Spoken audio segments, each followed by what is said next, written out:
sedikit agak memandang nama orang yang kurang keren kalau namanya itu kok kayak jadul gitu ya.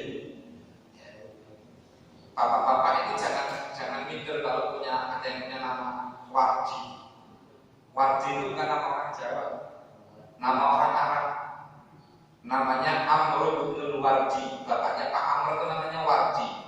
Bapak saya namanya Lek Wardi.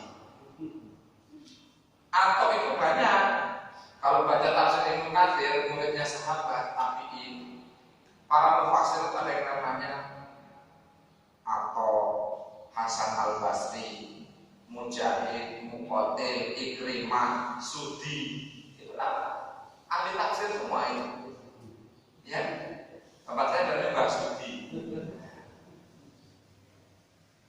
Atau katakan begini, inilah asmaul haditha minar rajuli.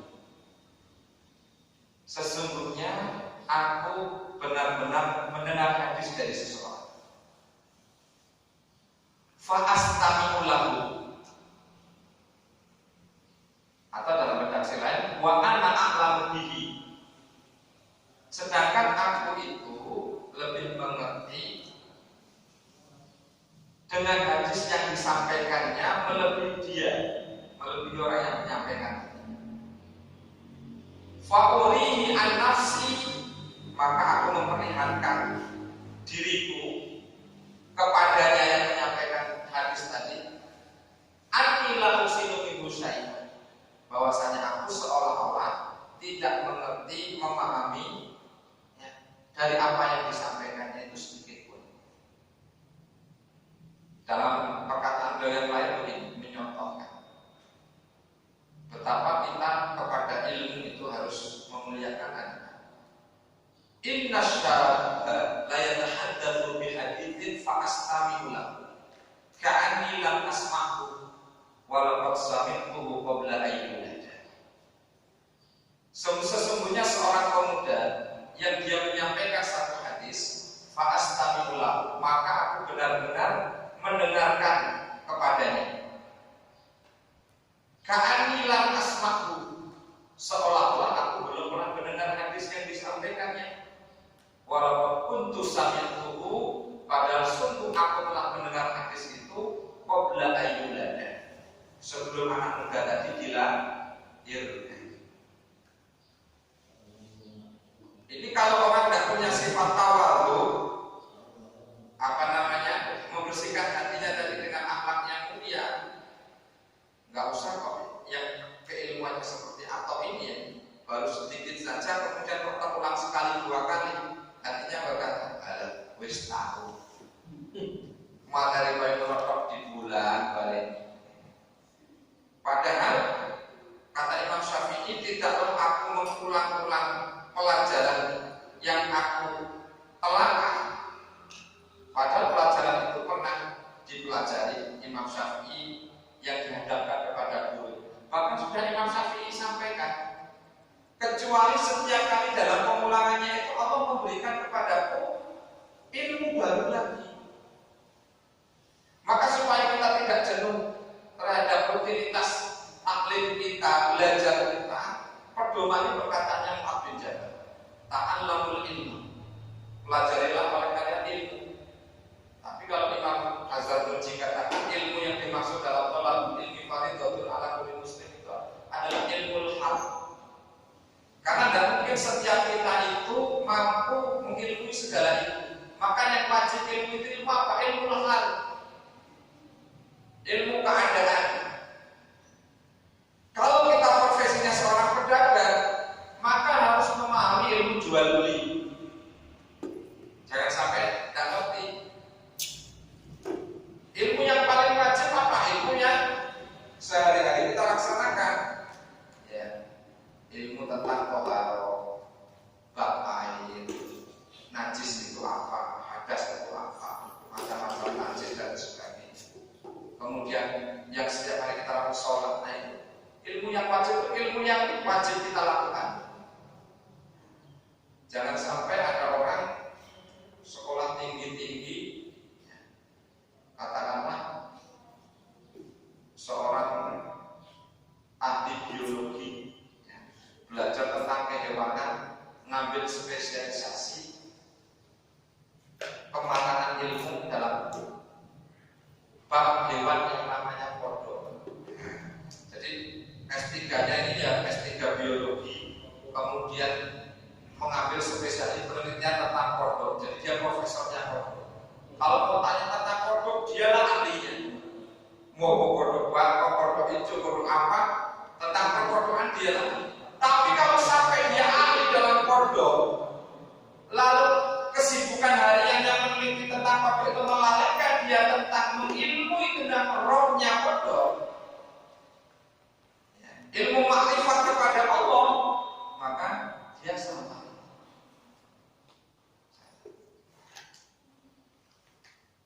Ini jamaah rahmatullah, ya, beberapa hikmah-hikmah yang bisa kita dapat dari apa yang saya sampaikan, dari yang saya baca, dari kitab yang tadi saya sebut, Tadhkiratus Sami.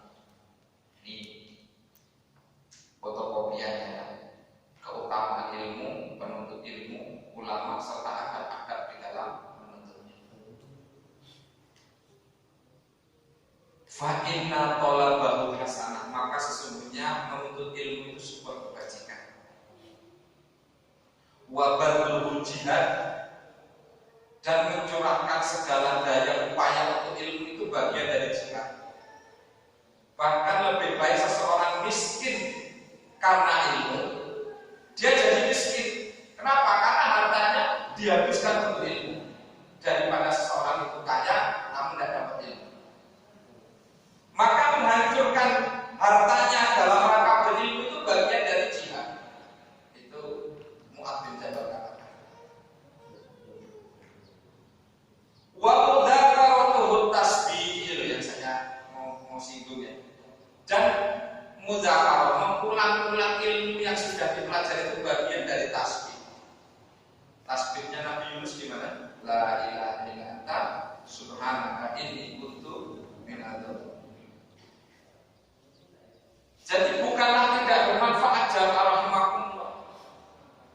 Bahkan kalau kita pelajari ulang, hampir seluruh ibadah kita itu adalah suatu yang diulang-ulang. Sholat diulang-ulang, ada yang wajib, ada yang sunnah. Al-Fatihah diulang-ulang, Sab'ul Mathani, 7 ayat yang diulang-ulang. Ini jamaah. Bahkan ada orang dahulu itu kalau sholat, karena keterbatasan kita manusia untuk memahami seluruh bacaan Al-Quran, maka begitu dia mendapati satu ayat yang kemudian pada saat membacanya itu Allah mudahkan dia untuk memahami, lalu terkesan membawa asar di dalam hatinya, dia tidak mau segera pindah dari ayat itu, bahkan dia mengulangi bacaannya dari mulai bangun malam sampai hampir menjelang subuh.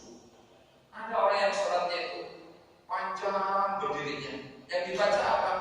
Iyyaka na'budu wa iyyaka nasta'in, Iyyaka na'budu wa iyyaka nasta'in.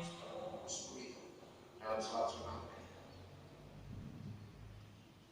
Ada orang yang kemudian ketika baca Rabbana innaka jami'un nasi liyaumin la raiba fihi innallaha la yukhliful mi'ad. Kemudian dia merasa hadir, ya, hatinya dengan ayat yang dibacanya ini, dia baca terus. Ada orang yang rukuknya lama, sujudnya lama. Apa yang dia baca? Bacaan suratnya dia ulang-ulang. Wajibnya bacaan untuk sujud itu sekali. Subhana rabbiyal azim, itu yang terpendek. Sudah rukunnya terpenuhi, sah sholatnya. Kalau mau yang sedikit panjang, Subhana rabbiyal azim wa bihamdihi, sekali, sah, benar sholatnya. Sunnahnya 3 kali. Sunnahnya 3 kali. Tapi kalau lebih dari 3 boleh.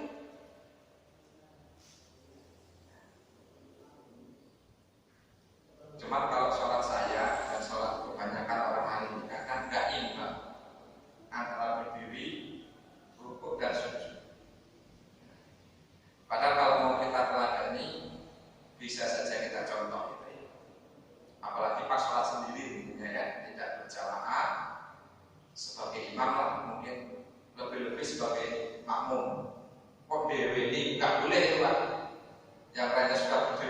I'tidal masih rukuk terus ya.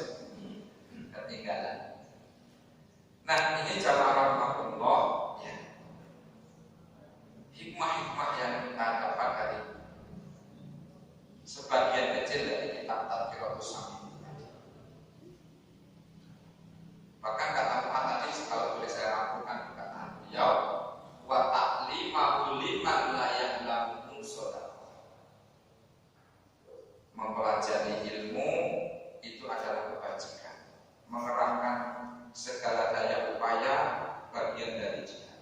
Mengulang-ulanginya bagian dari nasib. Dan mengajarkannya kepada yang belum mengetahuinya adalah sedekah. Jadi sedekah tidak mesti selalu harta benda. Sedekah ilmu pun bisa. Bagi lingkungan bapak-bapak ketimbang habis maghrib pulang ya gak ngapa-ngapa, kemudian ke masjid lampunya nyala dibiarkan begitu saja tanpa dimanfaatkan, buat mobil kelompok belajar 1 orang 5 orang ya, apa simaan bacaan Al-Quran, kemudian kita ajari bacaan Al-Quran, itu sedekah. Ya, di masjid kami alhamdulillah Pak, setiap pagi ada kutub. Saya kesini tadi ya juga setelah kutub subuh. Nah, kemudian kalau malam hari itu alhamdulillah lampu itu tidak terbuang sia-sia, karena maghrib sampai isya itu mesti ada ya. Seperti jangan sampai lampunya hidup nyala tapi tidak terpakai, takutnya mubazir. Mengajarkan Quran itu masya Allah luar biasa. Khairukum man ta'allama Quran wa 'allama. Sebaik-baiknya adalah yang belajar dan mengajarkan Al-Quran. Bagaimana tidak baiknya sedang dipelajari dan diajarkan itu firman-Nya Allah. Nah, ketika kita mengajarkannya, itu juga bernilai sedekah. Ya, mas-mas mahasiswa ini mumpung memiliki kesempatan belajar yang penuh, gali potensi, ya, pelajari segala ilmu, ya, kemudian cari metode-metode yang hari ini sangat mudah untuk bisa dipelajari, kemudian diajarkan di masyarakat. Ya.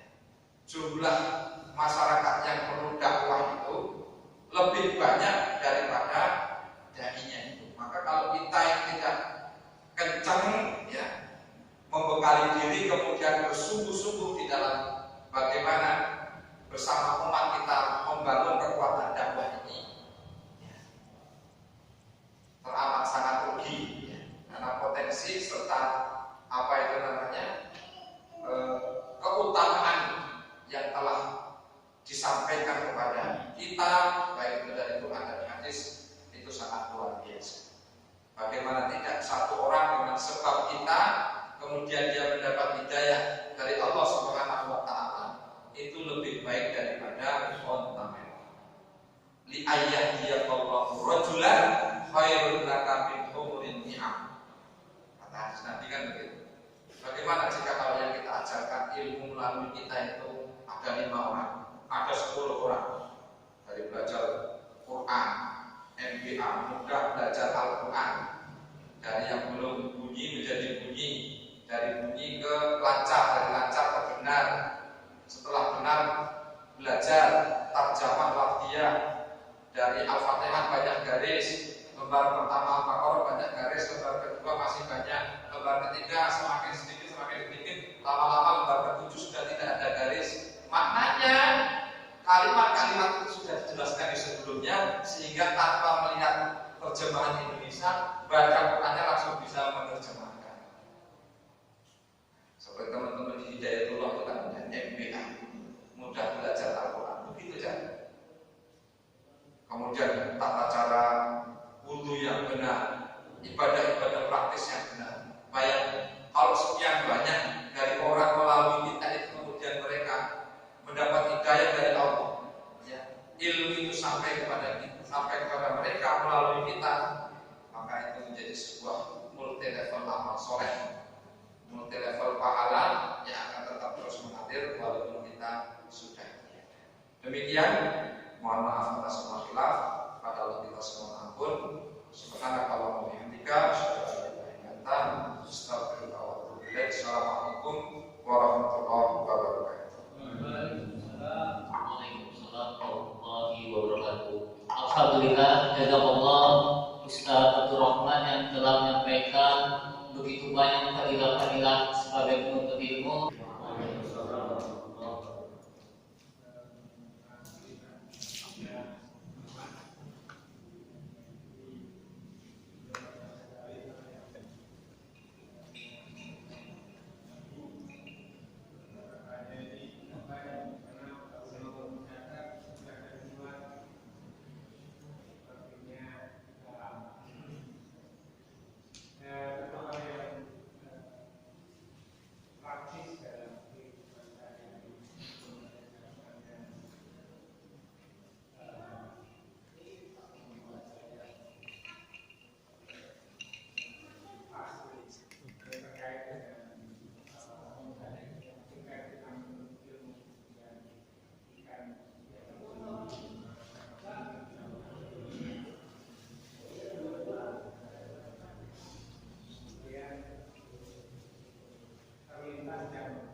Satu saja nih Pak, biar nggak lupa.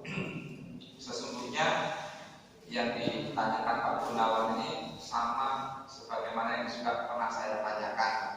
Jadi PR saya juga ya. Saya itu anaknya kecil semua 7, masih kecil ya. Waktu itu banyak semut. Sedangkan apa yang sudah pernah kita dapat itu tidak boleh membunuh semut Pak ya. Nah, bagaimana ini maksudnya menyikapi semut yang seperti ini ya. Karena ketika dia dibiarkan memang mengganggu Pak ya.